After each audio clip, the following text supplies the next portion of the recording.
Senado aprova a regulamentação da reforma tributária e projeto volta à Câmara.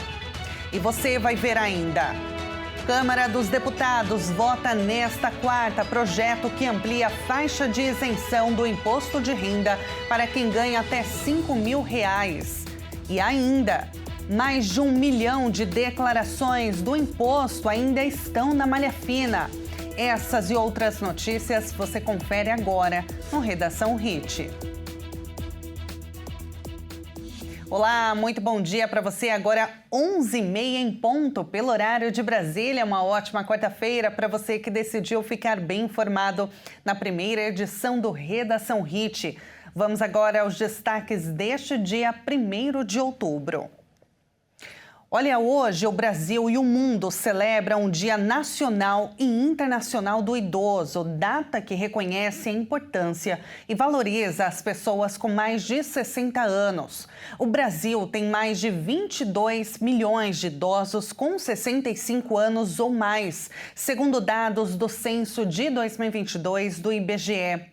Esse número representa um aumento de 57% em relação aos 14 mil idosos registrados no censo da década anterior.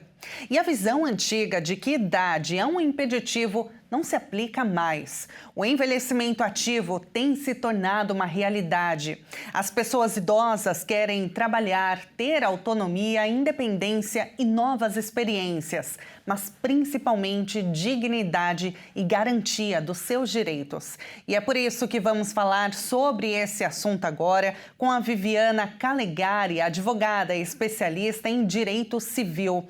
Doutora, muito bom dia, seja muito bem-vinda.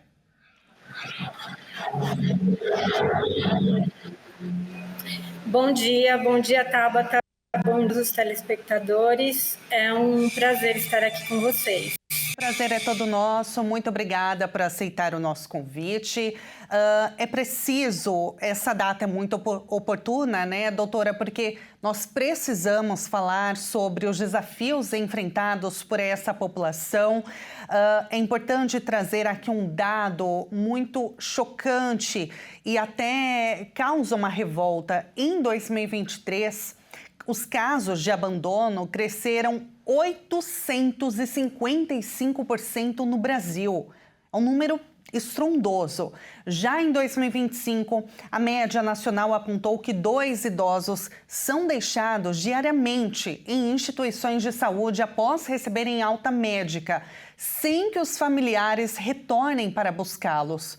Doutora, explica pra gente o que configura abandono e qual é a pena. Por que, muitas pessoas ainda insistem em abandonar pessoas idosas? Então, o que configura o abandono é efetivamente a desconsideração pela pessoa idosa. Então, assim, eu não sei, muitas vezes isso pode ser cultural. A gente entende que o idoso, a partir do momento que a pessoa, entre mil aspas, não serve, ela deve ser deixada de lado.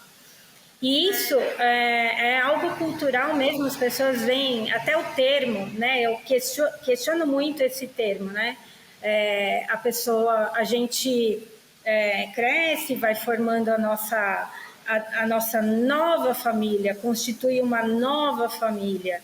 E aí esquece-se que os nossos pais também são nossa família, os nossos avós também são nossa família.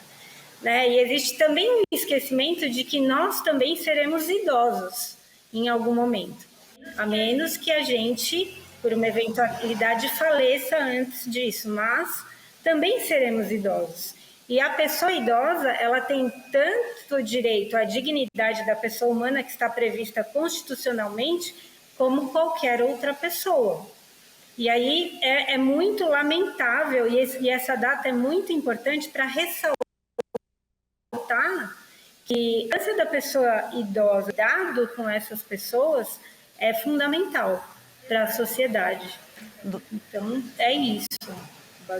Com relação ao abandono, qual é a penalidade, doutora? A pessoa se for comprovado que um familiar abandonou numa casa de repouso ou abandonou num hospital, não sei se isso se configura, né? Deixou talvez um familiar idoso ali internado e não vem visitar, não vai até, né, o hospital saber dessa pessoa, se isso se configura como abandono também. Eu gostaria que você esclarecesse esse ponto. E qual é a penalidade?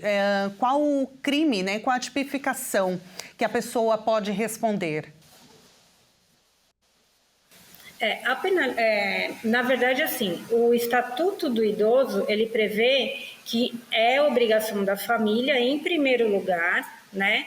É obrigação de toda a sociedade, mas em primeiro lugar é obrigação da família. Então, a família, ela não pode, eventualmente, deixar uma pessoa em estado de vulnerabilidade abandonada num hospital ou numa casa de repouso, ou enfim, de qualquer maneira. Deixa lá e aí depois não vai mais buscar. Essa pessoa, ela é responsabilizada civilmente e também criminalmente pela questão dos maus tratos. Então, assim, deve existir uma consciência ampla com relação a isso, de que não se pode, absolutamente, seja de qualquer maneira, deixar, abandonar ou enfim, achar que está lá no hospital eu não preciso mais, ou está lá na casa de repouso eu não preciso mais atender essa pessoa. Sim, eu preciso, pode ser feito um boletim de ocorrência de abandono e eu posso responder a um processo civil e criminal, tanto civil como criminal, com relação a essa questão. Doutora, a gente sempre traz esse tema aqui no nosso jornalismo, porque realmente é muito importante, né, que a gente reforce, traga, de fato, esclarecimento sobre os direitos, né, da pessoa idosa, os deveres da família também com relação a essa população. Então, de um modo geral, o idoso, quem estiver nos assistindo, que talvez seja 60 mais ou que tenha um familiar, é muito importante que todo mundo tenha consciência, né, doutora, dos direitos da pessoa idosa, especialmente também com relação à previdência e também ao trabalho, né, doutora? Isso. Então, só complementando, na pergunta anterior, a pena para quem abandona o idoso é de 2 a 5 anos de reclusão e ainda ela pode ser agravada, tá? Então, não tem nem começar com regime aberto, regime semiaberto, é reclusão, regime fechado e é bastante grave. Então, isso... E não por isso. Aí, depois, entrando nessa questão da previdência e nos direitos que a pessoa idosa tem, né? A questão da previdência são políticas públicas, né, que a lei, o Estatuto da Pessoa Idosa prevê, justamente por quê? Porque o idoso, ele é vulnerável, ele é mais vulnerável. Então, por exemplo, ele pode ter um benefício assistencial se ele tiver acima de 65 anos e não tiver nenhuma renda, ou uma renda muito irrisória. Então, essa renda, se ele tiver uma renda de até 1/4 do salário mínimo, ele já tem direito a receber esse benefício assistencial. Por quê? Porque isso nos remonta à dignidade da pessoa humana. Então, o idoso ele tem que ter direito à saúde, educação, alimentação, de maneira cultura, lazer, tudo que lhe possa conferir a dignidade que qualquer pessoa humana deve ter. Então, a questão da previdência é exatamente isso.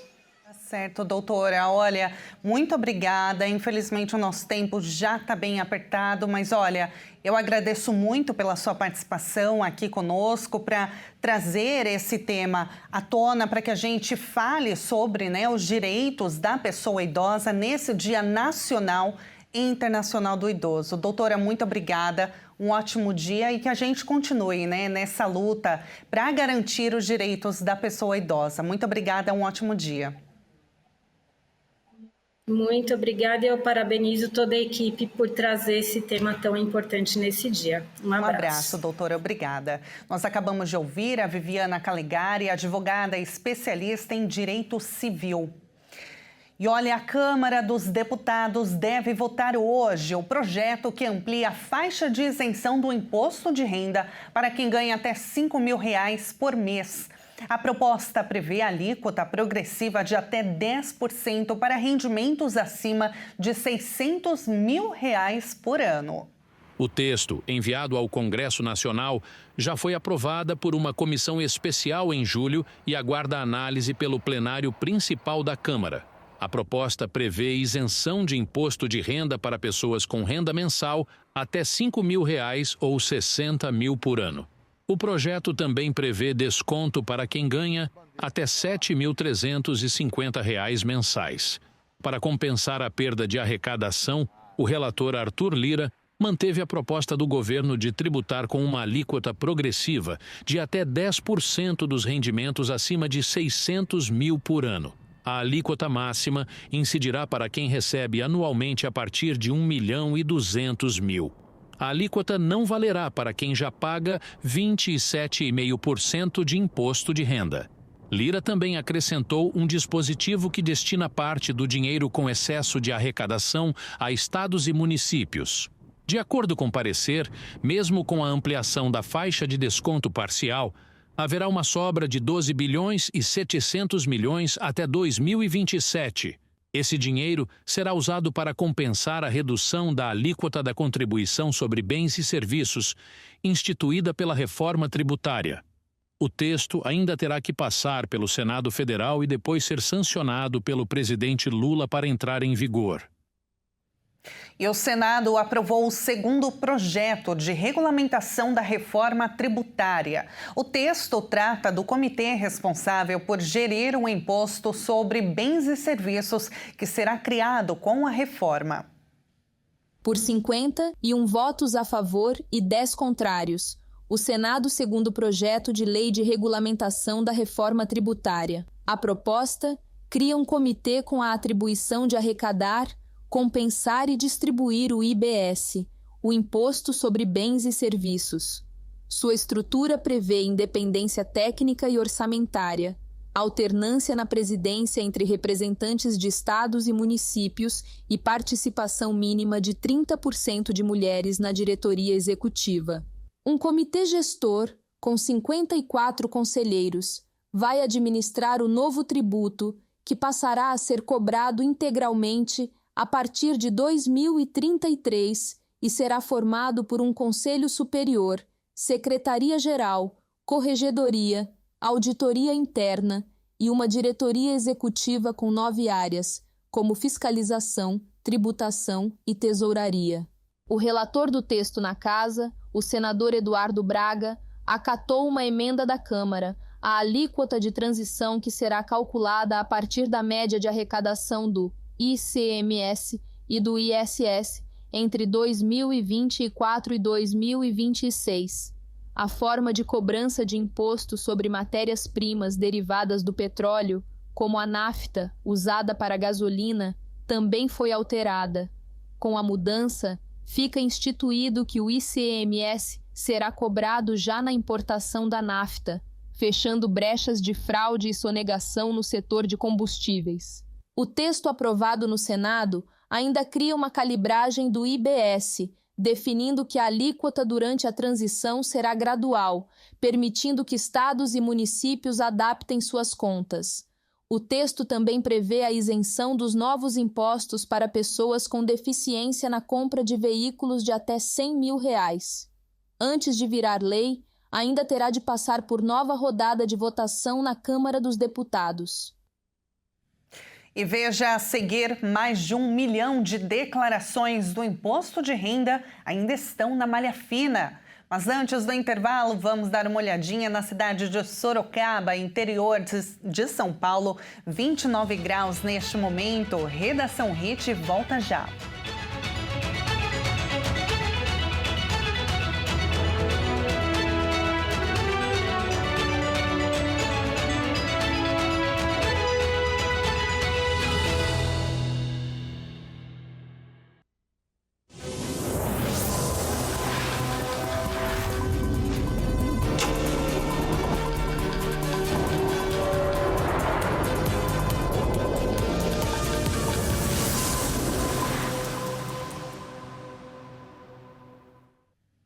E nós estamos de volta agora pelo horário de Brasília, 11 horas e 47 minutos.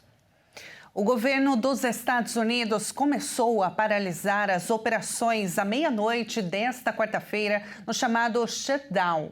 A medida ocorre depois que legisladores e o presidente Donald Trump não conseguiram romper o impasse orçamentário em tensas negociações no Congresso, enquanto os democratas pedem mais financiamento para a saúde.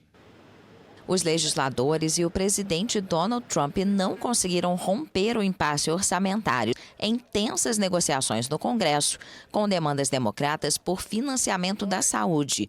Esta é a primeira paralisação desde a mais longa da história, que durou 35 dias há quase 7 anos e vai interromper o trabalho de vários departamentos e agências federais, afetando centenas de milhares de funcionários públicos. Trump culpou os democratas pelo impasse e ameaçou punir o partido e seus eleitores, interrompendo as prioridades da agenda progressista e fazendo cortes massivos no setor público. Os republicanos do Senado tentaram aprovar um pacote temporário de financiamento aprovado pela Câmara dos Representantes, mas não conseguiram garantir os votos democratas necessários para enviá-lo à mesa do presidente. A ameaça de Trump de novos cortes de empregos aumenta a ansiedade entre os funcionários federais após as demissões em larga escala iniciadas pelo Departamento de Eficiência Governamental do ex-assessor presidencial Elon Musk. De acordo com o Escritório de Orçamento do Congresso, 750 mil funcionários federais podem ficar em desemprego parcial desta vez, com uma perda de renda equivalente a 400 milhões de dólares, ou mais de 2 bilhões de reais.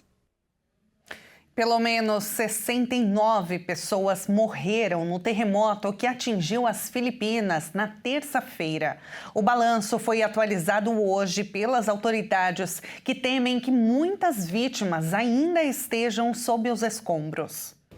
Os feridos lotam os hospitais na ilha de Cebu nesta quarta-feira após o terremoto que atingiu as Filipinas na véspera, deixando dezenas de mortos. Como medida preventiva e diante dos tremores secundários registrados durante a noite, os pacientes foram levados para a área externa do hospital provincial. O terremoto de 6,9 graus de magnitude abalou o norte da ilha de Cebu, perto da cidade de Bogo, que tem quase 90 mil habitantes, na noite de terça-feira. As informações são do Centro Geológico dos Estados Unidos. Os funcionários do hospital também transportavam corpos em caminhonetes para os necrotérios locais. O temor é que ainda haja muitas vítimas sob os escombros de prédios que desabaram. Os edifícios sofreram danos até na cidade de Cebu, 100 quilômetros ao sul de Bogo. O governo da província de Cebu pediu que voluntários médicos ajudem nas operações de emergência. Os trabalhos de resgate foram dificultados durante a noite por causa da escuridão e pelos 379 tremores secundários reportados pelo Instituto Filipino de Vulcanologia e Sismologia. Os terremotos são frequentes nas Filipinas, que fica no chamado Círculo de Fogo do Pacífico, uma área de intensa atividade sísmica. E de volta com notícia nacional, mais de 1 milhão de declarações do imposto de renda ainda estão na malha fina do leão. Segundo a Receita, cerca de 60% das declarações com irregularidades já foram liberadas após os contribuintes fazerem as correções necessárias. A Secretaria da Receita Federal informou que 3.970.000 declarações foram retidas para verificações neste ano. A retenção acontece por conta de inconsistências, ou seja, ficam presas na malha fiscal.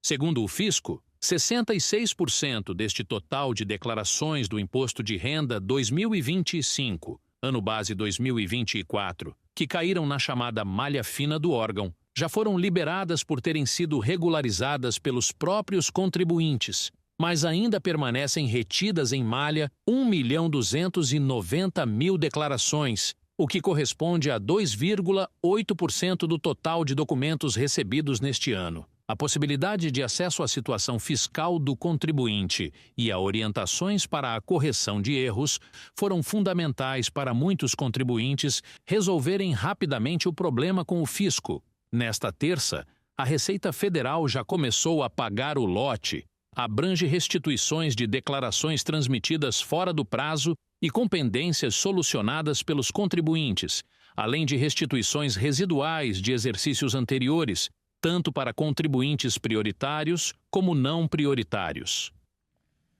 E olha, atenção, porque a partir de hoje, usuários vão ter o canal para contestar fraudes ou golpes no Pix.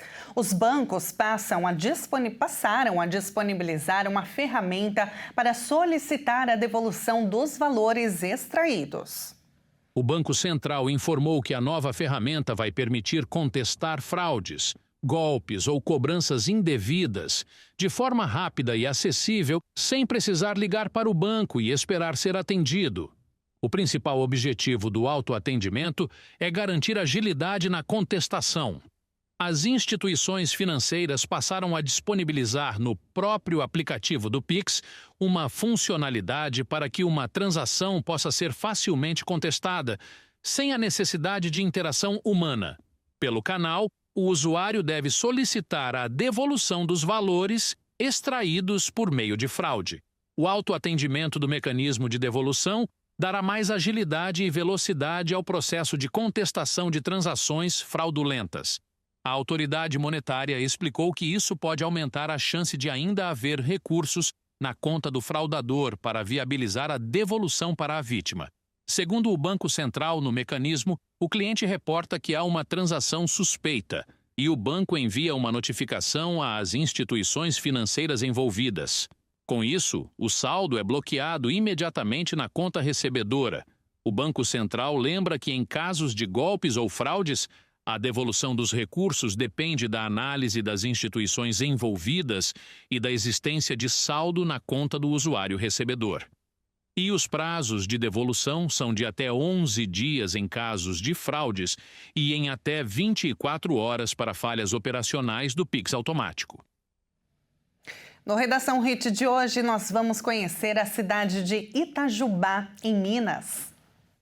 Itajubá é uma cidade com uma história curiosa e uma forte vocação tecnológica. Essa cidade de fundação peculiar evoluiu para se tornar um importante polo universitário e tecnológico. Itajubá é um nome tupi que significa lugar onde o Rio das Pedras cai de cima ou cachoeira do Rio das Pedras. E vamos então com uma câmera ao vivo de Itajubá, em Minas Gerais. Neste momento, termômetros marcando 27 graus. Olha que céu bonito. E para os amantes da natureza, Itajubá reserva roteiros imperdíveis, viu? O ecoturismo é destaque. É uma das principais vertentes turísticas do município. Conta com trilhas, cachoeiras e mirantes que celebram, é claro, a beleza do município. E assim a gente encerra a edição desta quarta-feira com imagens do céu mineiro. Muito obrigada pela sua companhia. Uma excelente quarta-feira para você. A gente se encontra novamente amanhã às 11h30 em ponto. Até mais.